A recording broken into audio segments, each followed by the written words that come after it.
जो मूवीज़ में sex workers की, रेड लाइट की जो कहानियाँ अभी हाल ही में एक सीरीज़ भी आई थी, जो ये सब दिखाया जाता है, ये वास्तविकता से, रियलिटी से कितना अलग होता है? आंटी लोग रात को शाम को एकदम तैयार हो जाते थे, लिपस्टिक लगाना, अच्छे कपड़े पहनना, फिर आदमी लोग आना शुरू करते थे तो फिर देख के बुलाना, छेड़ना, ये सब चलता था। मैंने बिलीव किया था कि वो मेरे पापा हैं और वो मेरे साथ बिल्कुल भी अच्छे से नहीं रहते थे, मुझे मारते थे, मेरे साथ बहुत गंदे तरीके से बिहेव करते थे। कोई इलेक्ट्रिशियन आता था और फिर वो लेकर बैठता था, मुझे बहुत क्लियरली याद है कि मुझे बहुत अनकंफर्टेबल महसूस होता था। तो काफ़ी जो मेरे स्टेपफादर के दोस्त थे, पर सेफ्टी पुलिस से भी तो नहीं है ना, कहाँ जाएंगे ये कम्युनिटी वाले, तो सेफ्टी और डेंजर में डाल देते हैं विदाउट प्रोटेक्शन। हम रोएंगे ट्रैफिकिंग विक्टिम हो, हमारे देश में लड़कियां इतनी बेचे जा रही है, पर वही तो है वो औरतें, तुम उस पर ही और जुल्म कर रहे हो। पर श्वेता, जो अपनी मर्जी से इस प्रोफेशन में है उन्हें प्रोटेक्शन मिलना चाहिए और उनके सारे अधिकारियों की रक्षा होनी ही चाहिए, लेकिन जो अपनी मर्जी से इस प्रोफेशन में नहीं है, ट्रैफिकिंग होके आ गई है। ऑफ कोर्स उनको सपोर्ट करने की ज़्यादा ज़रूरत है, गवर्नमेंट तो कर देगी, लोग करते हैं, which is good. I mean of course it plays an important role, क्योंकि अपना स्टैंड ले रहा है गवर्नमेंट। प्रॉब्लम ये है कि सिस्टम में अभी भी लोग हैं उसके बीच में, लॉ और औरतों के बीच में समाज आ जाता है, और उसकी सोच आ जाती है और उसी के बीच में उनका संघर्ष बहुत बढ़ते जाता है। मतलब एक स्टीरियोटाइप औरत बनाई जाती है कि ऐसे गाली देने वाली है, नशा करने वाली है, सिगरेट पीने वाली है, और वही एक तो सेक्सुअलाइज किया जाता है उसको पूरी तरीके से, छोटे कपड़े, ऐसे ही खड़ी है, वैसे ही बात कर रही है। मुझे लोगों ने सिर्फ मेरे कलर पे कमेंट करते थे बचपन में, तो मुझ पे इतना हावी गिर गया। फिर आपके चरित्र पे जाते तो कितना हावी गिरना चाहिए। लोग हमारे साथ सेम लिफ्ट में आना जाना बंद कर दिए, हमारे साथ हम लोगों को लिफ्ट यूज़ करना ही मना कर दिया। तो बहुत सारे बच्चे मेंटल हेल्थ के साथ डील करते हैं, सेल्फ हार्म के साथ डील करते हैं, डिफ़िकल्ट बिहेवियर होता है उनका, जिसमें ऑलरेडी हमारी समाज स्पेशली लड़कियों को एक बुरा नाम देके छोड़ देती है। ये नहीं देखेंगे कि तकलीफ कहाँ से आ रही है। अगर आप सोचते हो कि दूसरे के दुख में तुम्हारी खुशी है तो आप एक इडियट हो।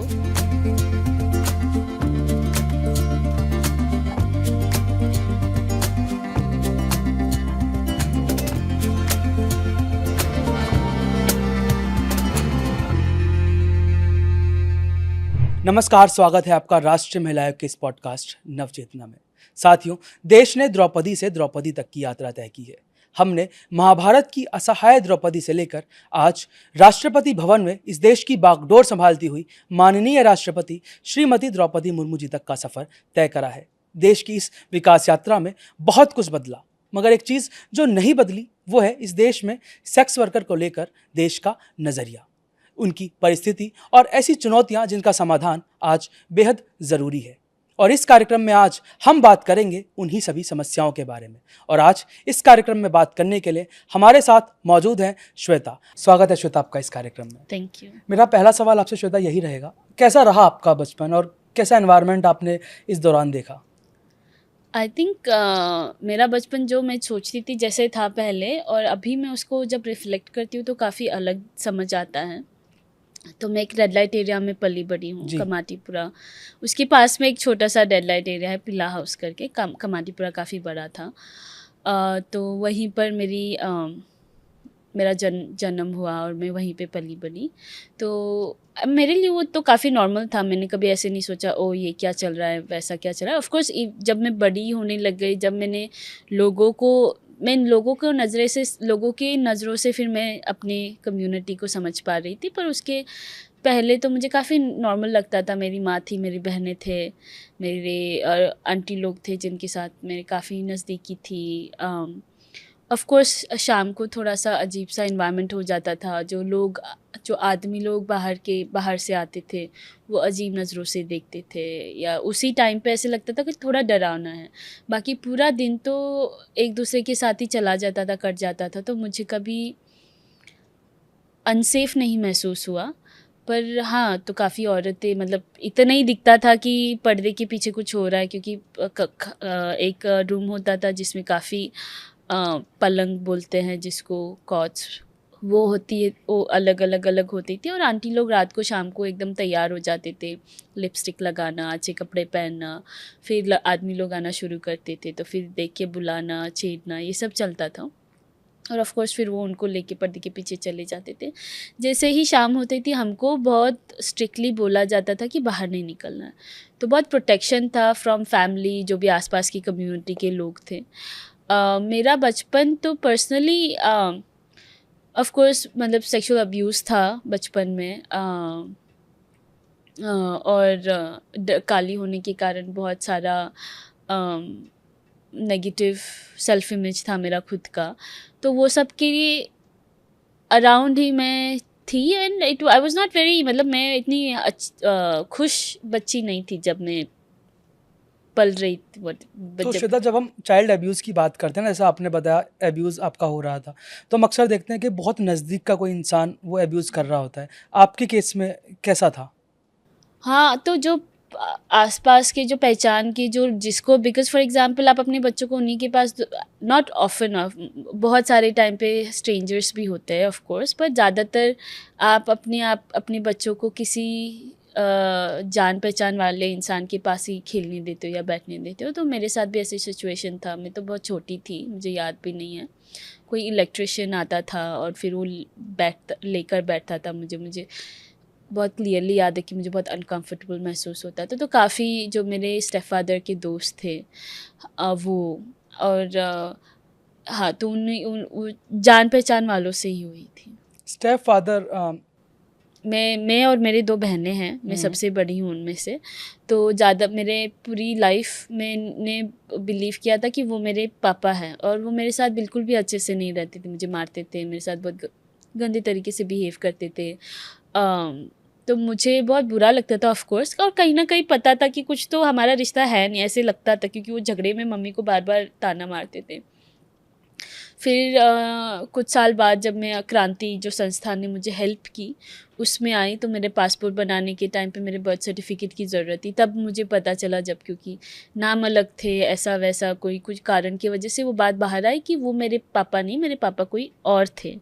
उनकी डेथ बहुत पहले ही हुई थी, उनको मैंने कभी मिली तो मेरा उनके साथ भी कुछ रिश्ता था नहीं, पर मेरे एटलीस्ट मेरे लिए ये क्लियर हुआ कि ये मेरे पापा थे नहीं। तो मैं इतना पर्सनली नहीं लेकर बैठूँ कि मेरे पापा नहीं मेरे साथ बुरा किया, ऐसा किया, वैसा किया।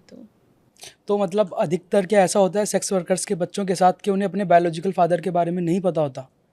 काफ़ी बच्चों के साथ ऐसे होता है, पर किसी किसी को, बट काफ़ी लोगों को पता भी होता है। तो आपकी माँ के प्रोफेशन ने आपके बचपन को किस तरह से इन्फ्लुएंस किया? तो जब मैं बढ़ रही थी एरिया में, तब मुझे मेरी मम्मी फैक्ट्री का काम करती थी, तो मुझे पता भी नहीं था कि उन्होंने कभी सेक्स वर्क किया था या नहीं किया था। पर जब मैं क्रांति में आई, जब मम्मी को ऐसे कॉन्फिडेंस महसूस हुआ, तब उन्होंने बोला कि उनको भी ज़बरदस्ती किया गया था जब वो काफ़ी छोटे, मतलब 16-17 साल की उम्र में। और पर वो उसी कम्युनिटी से थे, ऐसे नहीं थी कि उनको दूसरे शहर से ला के बेचा गया था, ऐसा नहीं था। पर सिचुएशन ऐसा था कि शायद यही ऑप्शन है लाइफ में। तो मेरे नानी भी थे, तो मुझे समझ के बहुत बुरा लगा था कि मेरे नानी ने भी ये होने दिया। पर ऑफ कोर्स मेरी नानी का प्यार मेरी माँ के लिए इतना था कि जब जैसे मम्मी को था कि ये नहीं कर सकते, तो नानी ने अपनी गलती का एहसास हुआ और उन्होंने बोला कि मतलब उन्होंने ऑफ कोर्स गलती माफ़ी मांगी होगी तभी, और उन्होंने क्योंकि मम्मी बीमार गिर गई बहुत महीनों के लिए, ऑलमोस्ट मरने के लिए आई थी वो ट्रॉमा की वजह से। तो ये बात तो उन्होंने पूरी ज़िंदगी मुझे बताई नहीं थी, बाद में पता चला। पर मुझे ये पता था कि मेरी मासी सेक्स वर्क करते हैं। तो अब मेरा कुछ ज़्यादा स्ट्रॉन्ग ओपिनियन नहीं था उस काम के ऊपर, क्योंकि जिनको मैं जानती थी, मतलब आप एक इंसान को काम के थ्रू नहीं देखते हो, आप एक इंसान को इंसान के थ्रू देखते हो। तो मेरे लिए मेरी माँ, मेरे आंटी लोग, क्योंकि मेरी माँ सुबह 8 बजे चले जाती थी काम के लिए, शाम को 7 बजे आती थी, तो हमारा देखभाल जो एरिया के आंटी लोग थे वही करते थे। तो मेरे साथ तो उनका काफ़ी पर्सनल रिश्ता था। तो मेरे लिए वो सेक्स वर्कर नहीं थे, मेरे लिए वो लोग आंटी लोग थे। ये सारे टर्म्स मैं बाद में यूज़ करने लगी सेक्स वर्क की, वो जब समझ आई, जब मैं क्रांति में आई, जब चीज़ों को बोलना ज़रूरी था। अदरवाइज़ मेरे लिए वो आंटी लोग हैं। तो मेरे लिए वो इन्फ्लुएंस ये था कि लोग कैसे सेक्स वर्क को देखते या हमारे कम्युनिटी को देखते। आपने बताया सब कुछ बहुत नॉर्मल था, लेकिन फिर भी मुझे लगता है बहुत सारे चैलेंजेस ऐसे आए होंगे जो चैलेंजेस आपने फेस किए होंगे। ऑफ कोर्स, मतलब वो आई थिंक मैं ये बताना चाहती हूँ इस कॉन्वर्सेशन में, नॉर्मल इसके लिए था कि लोग हैं, मैं लोगों के साथ जी रही थी। जब रेड लाइट एरिया देखा जाता है तो सब ऑफ कोर्स है, ऐसे नहीं बोलूँगी कि सब ठीक था, ऑफ कोर्स बहुत गड़बड़ था, पुलिस वायलेंस था, रेड्स होते थे, औरतों को रैंडमली उठा उठा के जेल लेकर चले जाते थे, पुलिस वाले लोग रैंडमली आते थे रात में, तो आंटी लोग मतलब सेफ्टी ऑफन ये सोच है कि एरिया में छोटी लड़कियों को सेक्स वर्कर से खतरा है, पर खतरा ना ही सेक्स वर्कर से, क्योंकि वो हमारे लिए, मेरे लिए तो फैमिली था, खतरा था मेरे लिए जब मैं बाहर के लोगों की सोच से, पुलिस वालों से, मैंने को कभी किसी पुलिस वाले को देख के ऐसे, बिकॉज इतना डर बैठा था, ऑफन पुलिस स्टेशन बाजू में ही था, तो आई डोंट नो कि कौन सा डेट पे वो लोग उठ के बोलते थे कि आज हमको रेड करना है, सो आई डिडंट अंडरस्टैंड, लॉजिक नहीं था उसके पीछे कोई, तो ये पॉजिटिव एक्सपीरियंस नहीं था डेफिनेटली। और जब मैं, मतलब मेरे लिए सेफ स्पेस मेरा घर था, मेरी माँ थी, मेरे आंटी लोग थे, मेरे को खाना, मतलब अच्छे अच्छे खाने मिलते थे, एक घर पे कुछ बना है छोटी वाटी में, दूसरे घर पे कुछ वही चीज़ चली जाएगी, तो बहुत ज़्यादा सेंस ऑफ कम्युनिटी वो वहाँ पर था। आज भी अगर आप पूछे कि मुझे घर कहाँ महसूस, मुझे घर वहाँ महसूस हुआ है, क्योंकि मुझे प्यार मिला है, मुझे सेंस ऑफ कम्युनिटी मिली है। उसके साथ बहुत एन डिस्टिंक्शन ये होना चाहिए कि वो गड़बड़े चीज़ें हुए क्यों, सेफ्टी कम्युनिटी में इसके लिए नहीं था। आदमी को कोई भी आदमी को क्या कॉन्फिडेंस, या sorry I would not use the word courage, मैं ये नहीं बोलूँगी कि वो करेज होगा, मतलब स्टुपिडिटी है कि आप किसी एनीवे इट्स क्रिमिनल कि आप किसी छोटी लड़की को हाथ लगाओगे, बिल्कुल, पर सेफ्टी पुलिस से भी तो नहीं है ना, कहाँ जाएंगे ये कम्युनिटी वाले, तो सेफ्टी और डेंजर में डाल देते हैं विदाउट प्रोटेक्शन। हम रोएंगे ट्रैफिकिंग विक्टिम हो, हमारे देश में लड़कियां इतनी बेचे जा रही है, पर वही तो है वो औरतें, तुम उस पर ही और जुल्म कर रहे हो, उनकी सेफ्टी का तो नहीं देख रहे हो। तुमको उधर तक आना कि ट्रैफिकिंग नहीं होनी चाहिए, पर एक बार ट्रैफिकिंग हो गई, उसके अंदर सिस्टम के अंदर आ गए, तो फिर तुम वही, I don't want to use the words, यही वो बन गए तुम्हारे लिए, वो फिर उनकी सेफ्टी तुम्हारे लिए मैटर नहीं करती। सोच तो यही है ना, क्योंकि उनकी ट्रैफिकिंग हुई है, तो फिर तुम कौन होते हो लाठी लेकर आके मारने वाले, सोच तो वो है ना। और किस तरह का वायलेंस आपने देखा पुलिस के द्वारा? पुलिस के द्वारा ये काफ़ी, मतलब मारने का, लाठी, सेक्सुअल हैरेसमेंट भी क्या पुलिस के द्वारा वहाँ होता था? हाँ, मैंने तो काफ़ी एरिया में, मेरे एरिया में तो मैं तो छोटी थी, तो मुझे तभी समझ नहीं आती थी, पर मैंने एटलीस्ट, और मेरी मेमोरी सोचो बहुत ही ख़राब है उसमें से, पर कुछ चीज़ें मुझे याद है, जैसे कि मैंने ये सुनती थी कि औरतों को उठाकर लेकर जाते थे, और मैं नहीं बोली कि एरिया में बुरी चीज़ें नहीं होती थी, ट्रैफिकर्स थे, दो लोग नेपाल से लड़कियां लेकर आ रहे थे, मुझे नहीं उसकी खबर थी, पर बाद में रियलाइज़ हुआ कि और लड़कियों को और औरतों को लेकर जाके फेक केसेस में फंसा रहे हैं। और मतलब जब फॉर एग्जांपल मेरे को मैं जिस संस्था में काम करती हूँ अभी, मतलब जिन्होंने मुझे हेल्प किया, अभी मैं उनके साथ काम करती हूँ, वहाँ पर उनके थ्रू मुझे एक आंटी के साथ मेरा रिश्ता बना, उनकी बेटी हमारे साथ मेरे जैसे ही रहते थे। उनके बारे में जब मैंने सुना कि वो 9 साल की थी, वो घर से भाग गए थे क्योंकि उसकी जो स्टेप मदर थी उनको बहुत बुरा बिहेव करती थी, वो सर्कस में काम करते थे, फिर माँ के प्यार के चाह में वो किसी के साथ चले गए, फिर उन्होंने उसका फ़ायदा उठा के बॉम्बे में आके वो बेच दिए 9-10 साल की उम्र में। 11-12 साल में उनका बोलते हैं ऑक्शन हुआ, बोलते हैं मतलब ऐसे कि अभी इनका वर्जिनिटी पीरियड शुरू हो गया है, वर्जिनिटी देने की टाइम आ गई है, जो सबसे हाई बिड लगाएगा उसको दिया जाएगा। तो वो बोलते हैं कि तो बहुत सारे ऐसे कस्टमर्स थे जिन्होंने पैसे लगा दिया, जो भी था, पर आया कौन? पुलिस वाला, जिन्होंने उनके साथ शारीरिक शोषण किया, एंड ऑफ कोर्स पैसे नहीं दिए थे, कुछ भी नहीं ऐसे हुआ था, और वो उठा क्योंकि मेरा हक है, ये है चीज़ें हमको नहीं माननी है, पर हमारी सोसाइटी में, हमारे सिस्टम के अंदर है ऐसी चीज़ें जिसमें शोषण औरतों का बहुत ज़्यादा होता है। सेफ्टी क्यों नहीं महसूस होती? अगर हमारा सिस्टम स्ट्रांग होगा तो औरतों को क्यों कॉन्फिडेंस क्यों नहीं महसूस होना चाहिए? आप किस उम्र तक उस एरिया में रही? 16 साल की। तो आपने बहुत एक लंबे पीरियड तक ये सारी चीज़ें देखी। आपको सबसे पहली बार कब पता चला आपकी माँ के बारे में या आपकी आंटी के बारे में? माँ के मतलब पता था, ऐसे नहीं एक मोमेंट में रियलाइज़ हुआ, ऐसे नहीं था, देख देख के समझ में आ जाता है। मुझे याद नहीं है कभी मेरे आंटी के बारे में पता चला। माँ के बारे में 2018 में मम्मी ने बताया अपने बारे में। मुझे पता था कि वो देवदासी थी। आपके बचपन में ऐसा कोई एक खास एक अवसर आपके जीवन में आया हो जिसने आपकी पूरी सोच को बदल दिया हो? आज तो आप एक बहुत अच्छी जगह पे काम कर रही हैं, बहुत एक अच्छे मुकाम पर पहुंच गई हैं। तो बचपन का कोई ऐसा किस्सा आपको याद आता हो जिसने आपके जीवन के नज़रिए को बदल दिया हो? बचपन का तो इतना ऐसे कुछ याद नहीं है, पर मतलब यही है ना कि आई थिंक जो सबसे बड़ा बदलाव जो मेरी ज़िंदगी में लाया, मैं खुद को कैसे देखती हूँ और मैं अपने एरिया को कैसे देखती हूँ। क्योंकि मैंने मतलब आंटी लोग उनके काम पे कभी गंदा नहीं सोचा, क्योंकि मतलब वो लोग थे और मेरे लिए वो लोग थे। वो मैं सिर्फ उनसे काम से रिलेशनशिप नहीं था मेरा कि वो ऐसे ऐसे। पर शर्म ऑफ कोर्स बैठ जाता है अपने दिमाग में, शरीर में, क्योंकि आप लोग गंदी गंदी चीज़ें ही सुन रहे हो अपने एरिया के बारे में, अपने लोगों के बारे में। तो वो शर्म बैठ जाते। तो बाहर कभी मतलब मैं कभी अपने दोस्तों को घर नहीं बुला सकती थी, खुल के बता नहीं सकते थे कि हम कौन से एरिया में रहते हैं, ऐसा वैसा। तो वो शर्म मैं हर जगह कैरी करती थी। तो जब मैं क्रांति संस्था में आई, जो स्पेसिफिकली सेक्स वर्कर्स के लड़कियों के साथ काम करता है, जो बच्चे पले बड़े हैं उस एरिया में उनके साथ काम करता है, तब मुझे उनका जो पॉजिटिव स्विच था, पर्सपेक्टिव था कि ये मतलब अपना पावर अपने हाथ में है कि मैं कैसे खुद को देख रही हूँ। क्योंकि शर्म ये तो दुनिया का वाइट वॉशिंग है ना, ये ऐसा है वो वैसा है, कैसे अपने आप को या हम नीचा दिखाना रखते तो सेंस ऑफ एम्पावरमेंट नहीं होता। मैं अपने लिए कैसे आवाज़ उठाऊंगी जब मैं खुद को ही नीचे गिरा के रखी हूँ। तो वो मेरे लिए बहुत बड़ा शिफ्ट था कि मैं अपने एरिया को, अपनी कम्युनिटी को कैसे देखती हूँ कि जो औरत है अपना घर मतलब सब छोड़कर उस एक कम्युनिटी में रह रहे हैं एक दूसरे के साथ। जो पॉजिटिव चीज़ें थी उस एरिया की, वो सारे मेरे को ज़्यादा मेरे साथ हैं। अभी नेगेटिव चीज़ें जो हुई वो है, पर मेरे साथ वो strong experience of positive experiences है जो मैंने वहाँ पर महसूस की। श्वेता, आपके इन पॉजिटिव एक्सपीरियंसेस के बाद भी सोसाइटी से एक स्टिग्मा के रूप में देखता है, एक कलंक इसे आज भी मानता है। तब आप क्या सोचती हैं इस बारे में? समाज को आप क्या बताना चाहती हैं? अपनी ऐसी क्या कहानियाँ उनके साथ मैं शेयर ना करना चाहती ज़्यादा हैं? एक तो देखो, मैं अभी भी ऑफ कोर्स समाज का सोच मैटर करता है, क्योंकि समाज का सोच शेप करता है क्या लॉज है, कैसे ट्रीट किया जाता है, फिर इवेंचुअली वो सिस्टम में कैसे आता है। ऑफ कोर्स वो बहुत इम्पोर्टेंट है।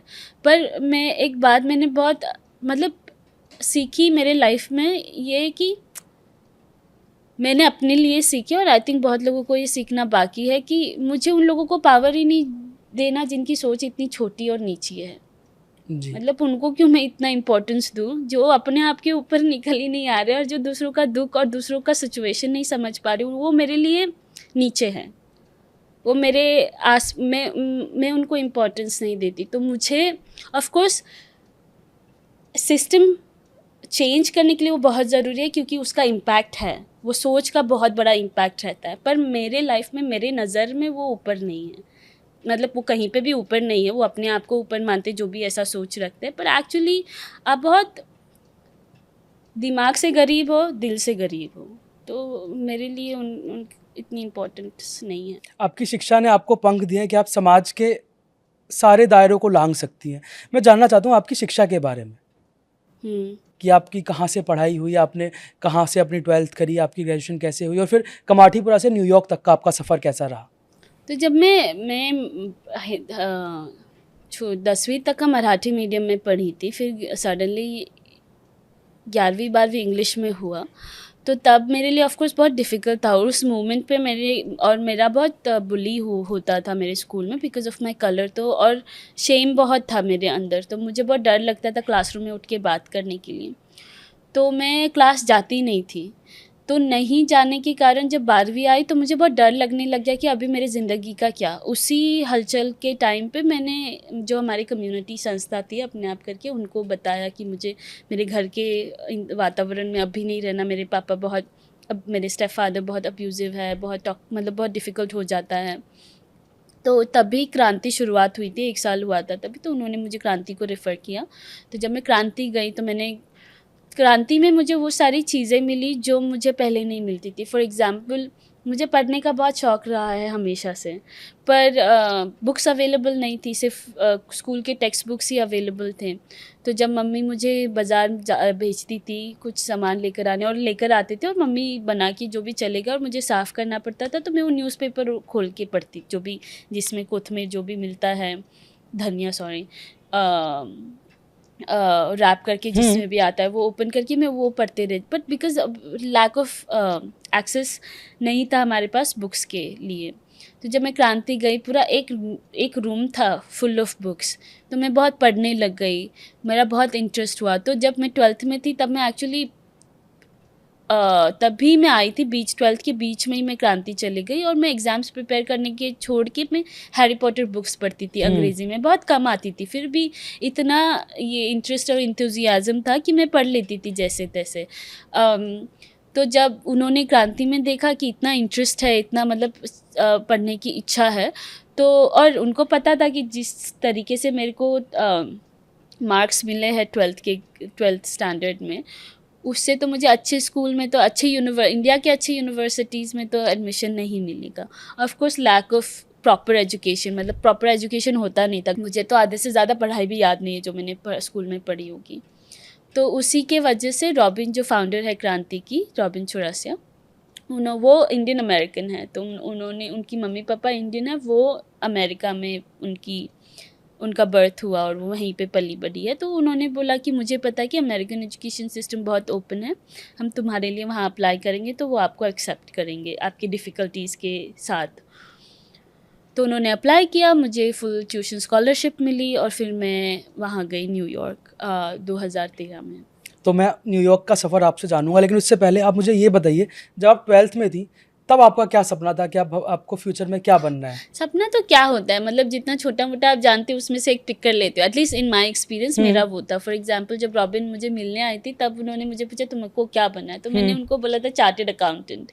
अभी ना ही मुझे चार्टर्ड अकाउंटेंसी होती क्या है ये मैंने सीए बोला था, मुझे तो उसका फुल फॉर्म भी नहीं पता था।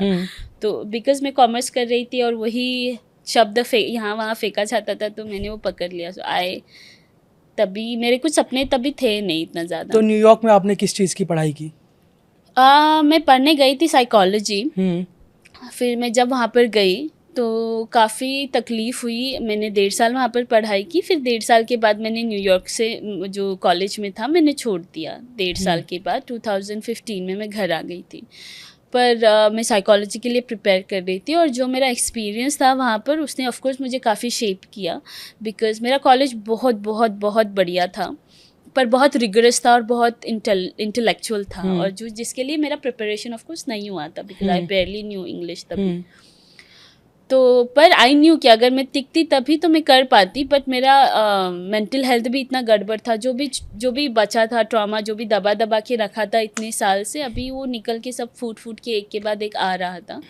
तो वो मैं समेट नहीं पा रही थी तभी, और समझ नहीं आ रहा था मैं कैसे खुद को एक साथ रखूँ। तो तभी मुझे बहुत तकलीफ़ हुई, पर मैंने बहुत सीखा। मेरे बहुत अलग अलग देश के दोस्त बने, ग्लोबल हिस्ट्री के बारे में समझा, पॉलिटिक्स के बारे में समझा, और जस्ट मेरी दुनिया और मेरा सोच बहुत खुल गया, और एक अलग तरीका ऑफ कोर्स मेरी इंग्लिश तभी बढ़ी और बिल्ड हुई,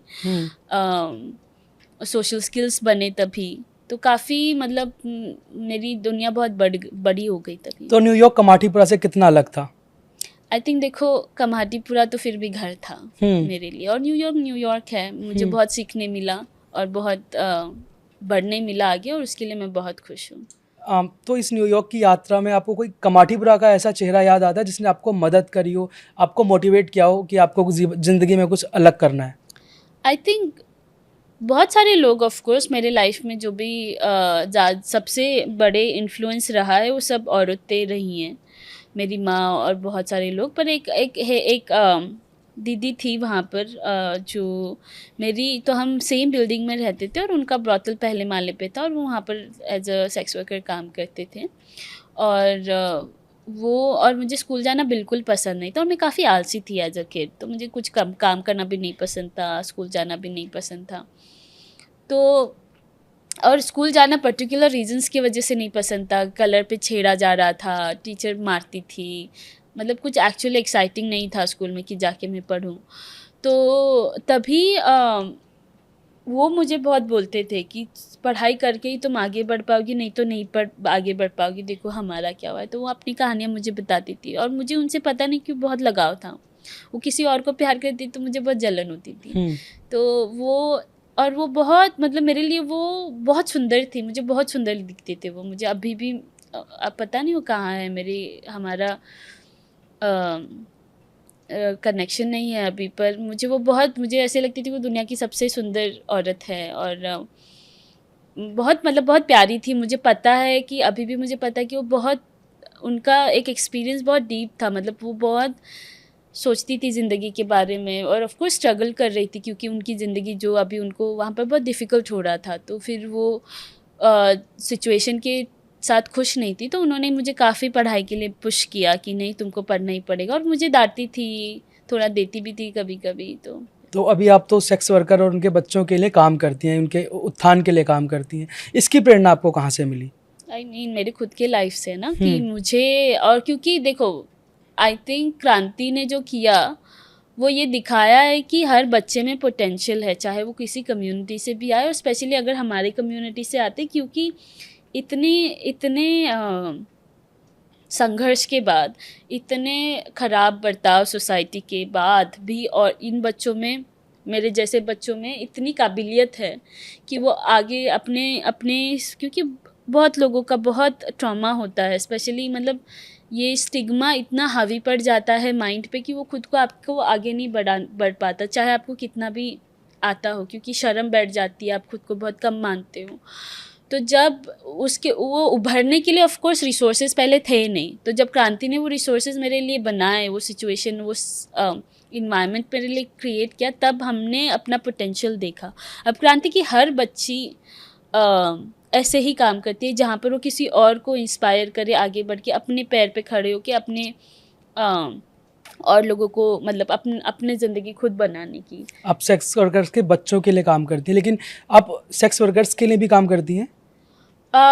नहीं, मैंने डायरेक्टली कभी आंटी लोगों के लिए वैसे काम नहीं किया, क्योंकि मैंने हमेशा क्रांति में रही हूँ, और फिर क्रांति के साथ बच्चों के साथ ही, मतलब मैं अभी मेरा खुद का पढ़ाई अभी रिसेंटली ख़त्म हुआ, मतलब गैप ये वो होकर मैंने बुद्धिज़्म में पढ़ाई की, उसके बाद 4 साल, तो वो होने के बाद मैंने क्रांति में, पर डायरेक्टली मैंने सेक्स वर्कर्स के लिए काम नहीं किया। बस यही है कि मुझे पता है कि मेरा काम है इस मुद्दे पे बार बार चर्चा बनाना, अपनी बात रखना, अपना एक्सपीरियंस शेयर करना, तो लोगों को, क्योंकि आधे से ज़्यादा दुनिया मूवीज़, पिक्चर्स, ये कहानियाँ सुन के अपना मैं ये इमेज आपसे जानना बनाती है। चाहता था कि जो मूवीज़ में सेक्स वर्कर्स की, रेड लाइट की जो कहानियाँ, अभी हाल ही में एक सीरीज़ भी आई थी, जो ये सब दिखाया जाता है, ये वास्तविकता से, रियलिटी से कितना अलग होता है? मतलब एक स्टीरियोटाइप औरत बनाई जाती है कि ये ऐसे गाली देने वाली है, नशा करने वाली है, सिगरेट पीने वाली है, और वही एक तो सेक्सुअलाइज किया जाता है उसको पूरी तरीके से, छोटे कपड़े, ऐसे ही खड़ी है, वैसे ही बात कर रही है, और बहुत, आई थिंक एक मूवी ने रिसेंटली कोशिश की कि वो एम्पावरमेंट वाला बात लेकर आए, पर बहुत ग्लैमराइज किया जाता है, तो या तो पूरा गिरा देते या तो ओ वाव दिखाते हैं। आई मीन बीच में कोई है नहीं कि हम भी इंसान, वो भी इंसान है, उनमें भी अच्छाइयाँ हैं, उनमें भी बुराइयाँ, सब लाइक, तो वो इक्वल प्लेटफॉर्म नहीं होता कि मैं जैसी हूँ वैसे ही वो है, ये हम नहीं देख पाते, या तो गिरे हुए देखते या तो बहुत महान देखते हैं, तो वो ह्यूमन कनेक्शन नहीं बन पाता। तो श्वेता, आपने बहुत नज़दीक से सेक्स वर्कर्स को देखा है, किस तरह की प्रॉब्लम्स उनकी लाइफ में रहती हैं? मतलब जो चीज़ें मैंने देखी मैं उसी पे बात करूँगी, क्योंकि उनकी रियलिटी तो उनकी है, तो मैं कभी नहीं समझ पाऊँगी, मुझे नहीं उसकी समझ होगी, क्योंकि उनकी लिव्ड रियलिटी काफ़ी अलग है, और मेरी, क्योंकि मैं तो बच्ची थी उस एरिया में, तो मुझे काफ़ी सेफ्टी महसूस हुआ, प्यार मिला, उनका प्यार और उनका सपोर्ट था मेरा पास। पर उनका ऑफ कोर्स वो अकेले, बहुत लोग, देखो, ना ही मुझे विक्टिम पेंट करना है, ना ही वो अमेजिंग पेंट करना है, बिकॉज वो अगर सही इसमें बोला जाए तो वॉरियर को क्या बोलेंगे हिंदी में? योद्धा है, कि उनकी सिचुएशन तो बहुत डिफ़िकल्ट थी, चाहे वो ट्रैफिक करके आए, चाहे वो अपने मन से करे, चाहे, क्योंकि काफ़ी लोग ऑफ कोर्स सिचुएशन के मारे आते हैं, पर कोई भी रीज़न के लिए उन्होंने ये बात चूज़ किया है वो है। पर उसके साथ लोगों का नज़र, क्योंकि वो आते ही, अभी फॉर एग्जांपल मुझे बस मुझे लोगों ने सिर्फ मेरे कलर पे कमेंट करते थे बचपन में, तो मुझ पे इतना हावी गिर गया, फिर आपके चरित्र पे जाते तो कितना हावी गिरना चाहिए, तो मतलब गिरा देते इतना तोड़, तो उससे उभर के आके फिर भी आप वो काम कर रही हो, फिर भी अपने माता पिता बच्चे वो अब वो तो ये काम कर रहे हैं, पर फिर वो गांव में किसी की शादी करवा रहे हैं, फिर किसी का ज़मीन खरीदवा रहे हैं, फिर किसी का कुछ करवा रहे हैं, किसी और के बारे में वो 24 घंटा सोच रहे हैं।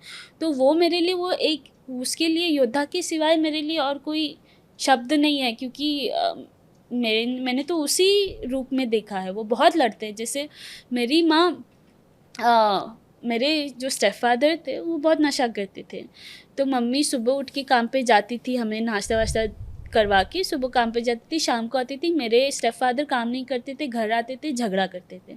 अभी इस सिचुएशन में वो औरत ही थी जो सपोर्ट थी मम्मी का, वही थे जो हम लोगों को सेफ्टी के स्पेस में रखते थे, और वही थे जो पापा को, जो मेरे स्टेप फादर को साइड हटा के, क्योंकि वो नशे में थे या जो भी थे। तो वो सेंस ऑफ कम्युनिटी है, showing up for each other. आज के ज़माने में सब अपने अपने दरवाजे के पीछे रहते हैं, वैसा नहीं था। सब एक दूसरे के लिए उठ के आते थे। तो श्वेता, जैसा आपने बताया कि योद्धा होती हैं, वो संघर्ष उनके जीवन में बहुत ज़्यादा रहता है। तो जो गवर्नमेंट की फैसिलिटीज़ होती हैं, जैसे मेडिकल फैसिलिटी, आधार कार्ड, इन सब को पाने के लिए उन्हें एक आम रास्ते लोगों की तरह सोच है, वो सोच से लड़ना पड़ता है उनको। क्योंकि मतलब गवर्नमेंट तो कर देगी, लोग करते हैं, which is good. I mean of course it plays an important role, क्योंकि अपना स्टैंड ले रहा है गवर्नमेंट कि हम इसको ये ऐसे देखते हैं करके। फिर उसी के साथ प्रॉब्लम ये है कि सिस्टम में अभी भी लोग हैं उसके बीच में, लॉ और औरतों के बीच में समाज आ जाता है और उसकी सोच आ जाती है, और उसी के बीच में उनका संघर्ष बहुत बढ़ते जाता है। ईजी तो आई डोंट नो कि कितना ईजी रहा है, पर तकलीफ तो बहुत होती है। तो आपकी माँ के साथ कैसा रिलेशनशिप आप शेयर करती हैं? हमेशा ही अच्छा, हमेशा से ही, मतलब ऑफ कोर्स बचपन में ऐसा था कि मम्मी 24 घंटा काम करती थी, तो मुझे ऐसा लगता था कि वो मुझे प्यार नहीं करती। पर मैंने कभी भी मेरे ज़िंदगी में उनको कभी मतलब कम नहीं माना है, क्योंकि वो नहीं होती तो मैं नहीं होती। तो आपकी माँ 24 घंटे काम करती थी, तो उनके काम ने आपके और उनके रिलेशनशिप को कभी ऐसा प्रभावित किया? नहीं, मेरी मम्मी ना, तो जब मम्मी का फोर्स किए थे तभी मम्मी बहुत छोटी थी। वो 1-2 बार जो उनको जाना पड़ा जबरदस्ती, उसके बाद उन्होंने छोड़ दिया। तो सेक्स वर्क उन्होंने कंटिन्यू नहीं किया। तो वो मोस्ट ऑफ हर लाइफ वो फैक्ट्री में काम करते थे। मेरी आंटी थे जो सेक्स वर्क करते थे, तो उनके वजह से देखो, मेरी मम्मी इस फैक्ट्री में काम करती थी, पैसे कम पड़ जाते थे। वही मेरी मम्मी जो फैक्ट्री में काम करती थी, तो सैलरी कम आती थी जो भी है। फिर मेरी आंटी जो सेक्स वर्क करती थी वो काफ़ी कमा लेते थे, तो उनके पैसे पे भी हमारा घर चलता था। तो प्रभावित तो मैंने कभी सेक्स वर्क में, ना ही मैं प्रभावित हुई हूँ, ना ही मुझे किसी ने बोला है कि आपको ये काम करना पड़ेगा। अदर देन ऑफ कोर्स मैंने ये सुना है कि स्कूल में टीचर्स बोलते थे, तो मेरे को नहीं बोला है ऐसे कभी, पर मेरे दोस्त हैं, उनको बोला है कि तू तो की बेटी है, बनेगी। कम्युनिटी के अंदर मुझे नहीं महसूस हुआ कभी किसी ने, उल्टा वो बहुत पुश करते थे। अभी भी मैं जब भी जाती हूँ, अभी तो कोई है नहीं जिनको मैं पहचानती हूँ उस एरिया में, पर वो बहुत खुश हो जाते थे ये सब सुन के कि मेरा पढ़ाई चल रहा है, मैं बाहर गई हूँ। उनको बहुत बहुत खुशी मिलती थी। तो इस देश में आप सेक्स वर्कर्स के बच्चों का फ्यूचर किस तरह से देखती हैं? क्या समस्याएं हैं? समस्याएं तो काफ़ी है। देखो, पोटेंशियल तो बहुत है। जैसे कि मैं आज यहाँ पर बैठी हूँ, अगर क्रांति ने उतना इन्वेस्ट नहीं किया होता तो मैं यहाँ पर थोड़ी ना बैठी होती, मैं कहीं और होती। क्रांति ने मौका दिया कि मैं अपने हक की बात मैं खुद करूँ, ना कि वो रॉबिन चौरसिया आके हर बात वो करती थी पहले, पर वो हमको साथ में लेकर जाती थी दिखाने के लिए कि देखो ये एक्सपीरियंस है। तो उन्होंने धीरे धीरे वो लीडरशिप स्किल बिल्ड की, और उन्होंने भरोसा किया कि हम अपने पैर पे खड़े होकर अपने समाज के लिए, अपनी कम्युनिटी के लिए हम खुद बात कर सकते हैं। तो पोटेंशियल तो बहुत है, पर रुकावट वो पोटेंशियल के बीच में बहुत है, और सपोर्ट सिस्टम नहीं है। और समाज, मतलब आई थिंक हमारे समाज में ना, स्पेशली अभी I don't know out of India, but at least in Indian society ये नीचे देखने का बहुत आदत है लोगों पे, और वहीं पे रोक देते हैं, अरे गरीब। पर पोटेंशियल ये नहीं देख पाते कि पोटेंशियल तो हर कहीं होता है, और जो लोग सपोर्ट सिस्टम नहीं है फिर भी निकल के कर पाते, तो उसमें तो और दिखना चाहिए कि ये है, पर हम उसको कैसे स्ट्रॉन्ग बनाएं। पर हमारे सोसाइटी में और लोगों को, चाहे पावर्टी की वजह से हो, चाहे जात की वजह से हो, चाहे रिलीजन की वजह से हो, हम गिरा देते हैं। और फिर उसके ऊपर फिर उठाने के लिए ना ही सपोर्ट सिस्टम रहता है, उठने की कोशिश करते तो उसको भी गिरा देते हैं। तो ये इसकी वजह से हमारा देश की तरक्की और हमारे अलग अलग छोटे जो कम्युनिटीज़ की तरक्की, वो हमेशा पीछे रह जाती है।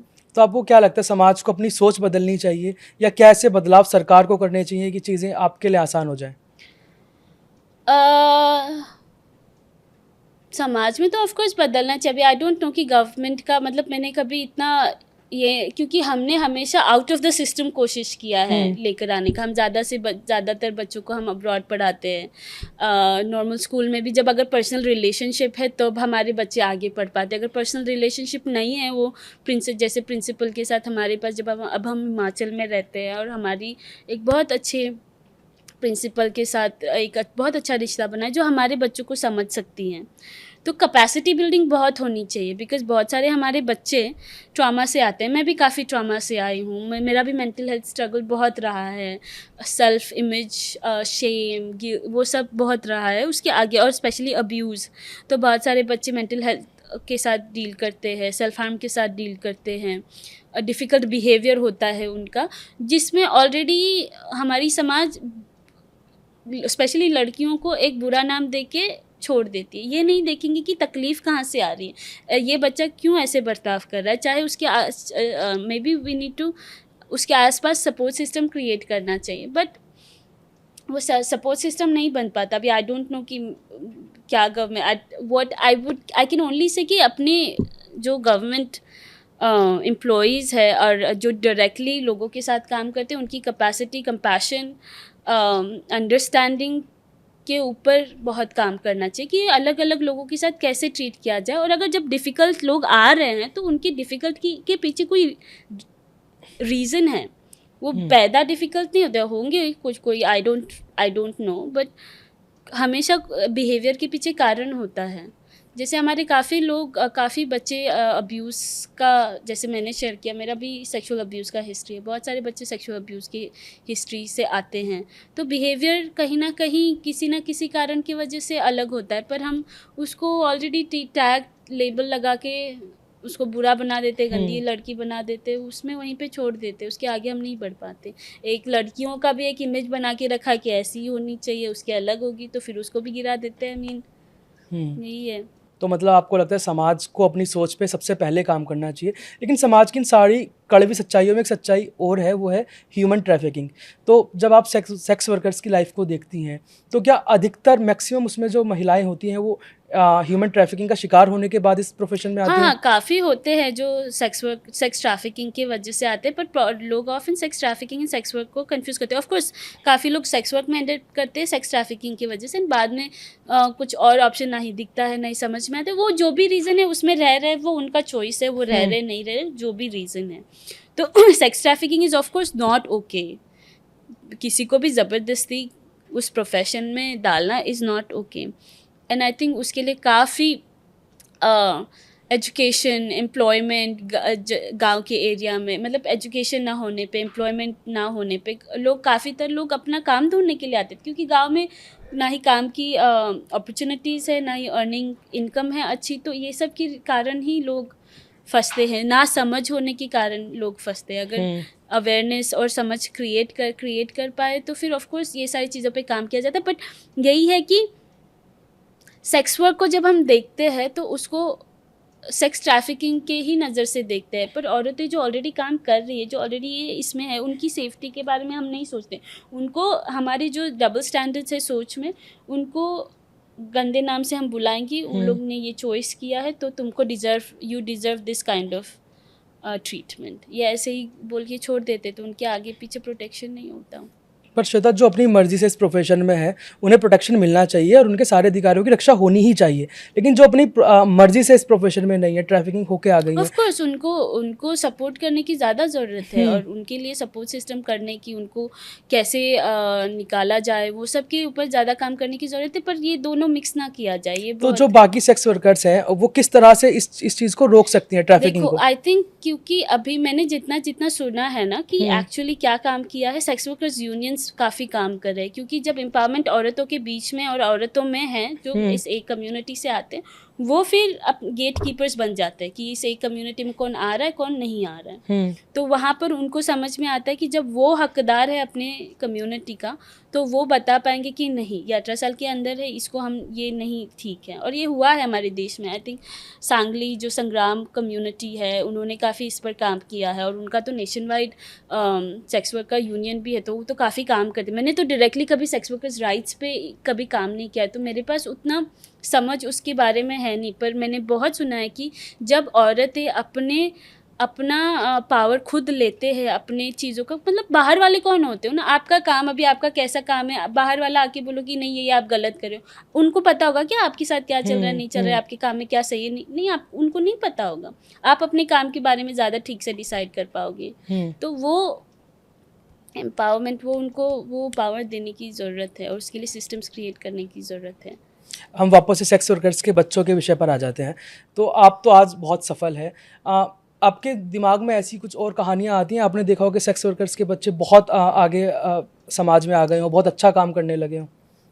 मैंने जिनके साथ मैं रही हूँ उनके मतलब बहुत सारे लोग हैं जो करते हैं, अपने बलबूते पे भी कर निकलते हैं, मतलब संस्थाएं ये सब का हेल्प के। पर जो भी मैंने क्रांति के बच्चे देखे तो क्रांति के सारे बच्चे, आधे से ज़्यादा लोग यूएस में पढ़ रहे हैं, कोई यूरोप में पढ़ रहा है। उन्होंने अपने अंडरग्रेजुएट 2 बच्चों को फुल स्कॉलरशिप मिली थी अशोका यूनिवर्सिटी में, वो वहाँ से ग्रेजुएट होके, उसमें से एक लड़की पेरिस में पढ़ रही है फुल स्कॉलरशिप में, दूसरी लड़की कोस्टा रिका से रिसेंटली मास्टर्स ग्रेजुएट होकर आई है। एक बच्ची हमारी नर्सिंग ख़त्म कर रही है यूएस में, दूसरी क्लिनिकल साइकोलॉजिस्ट का ख़त्म करने वाली है, स्टडी ख़त्म करने वाली है फ्यू मंथ्स में। तो ऐसे तो काफ़ी वैसे सक्सेस स्टोरीज़ है।